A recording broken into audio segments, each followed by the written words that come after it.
Alors dans cette session, nous allons créer une page web. Par exemple, imaginons dans la section 3, on va créer un contenu pédagogique de type page web ou page HTML. Pour ça, on va activer le mode édition.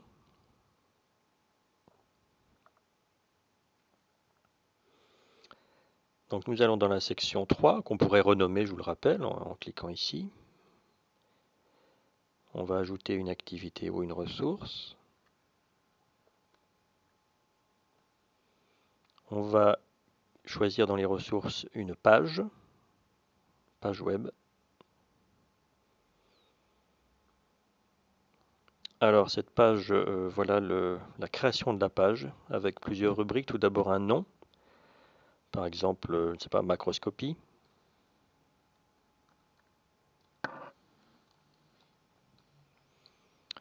Ensuite, il faut une description sommaire. C'est un item obligatoire, mais qui ne sert pas à grand chose en pratique. On va mettre le strict minimum.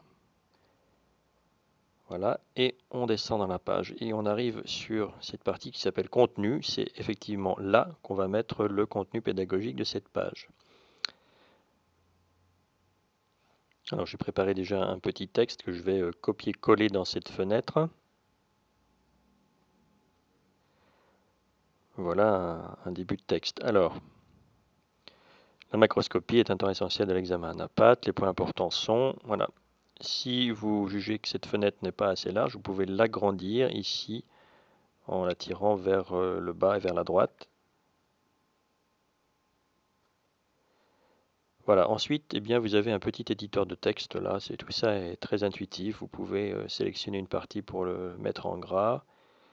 Voilà, je sélectionne ça, essentiel, et je le mets en gras. Bon, enfin, tout ça, vous connaissez.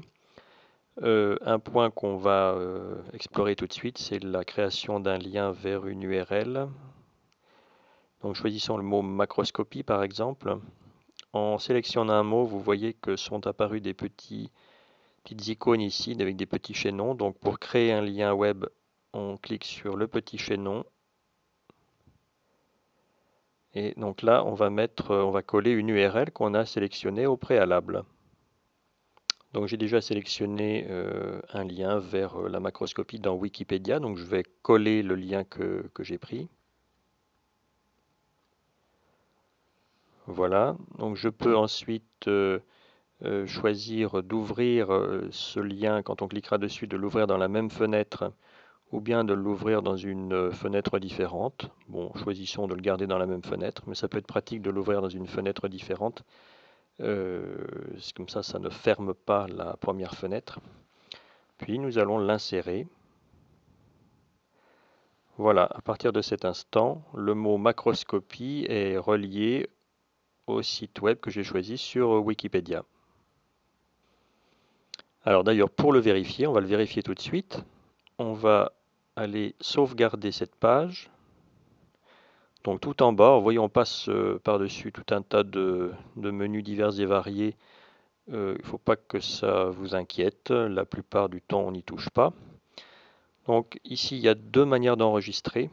On peut enregistrer et revenir au cours, c'est-à-dire on enregistre et on revient à l'affichage de l'ensemble du cours, ou bien on enregistre et on affiche, ça veut dire on va afficher la page web qu'on est en train de créer. Donc c'est ce qu'on va faire pour aller voir si le lien web fonctionne, donc enregistrer et afficher.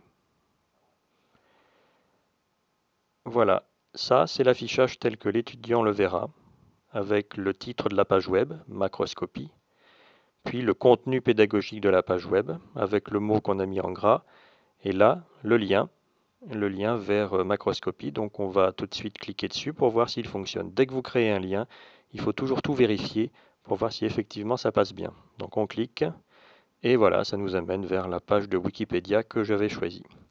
Donc je reviens en arrière. Juste une dernière remarque avant de clore cette session.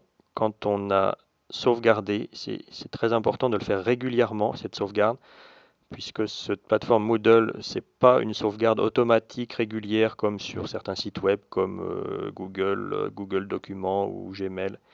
Il faut sauvegarder très régulièrement, sinon vous risquez un jour de perdre des contenus Si vous êtes notamment dérangé au téléphone et que vous n'avez pas sauvegardé, au bout de 10-15 minutes, la plateforme se déconnecte et vous risquez de perdre une partie de votre dernier travail. Donc pensez à sauvegarder régulièrement vos contenus. Voilà, c'est tout pour cette session.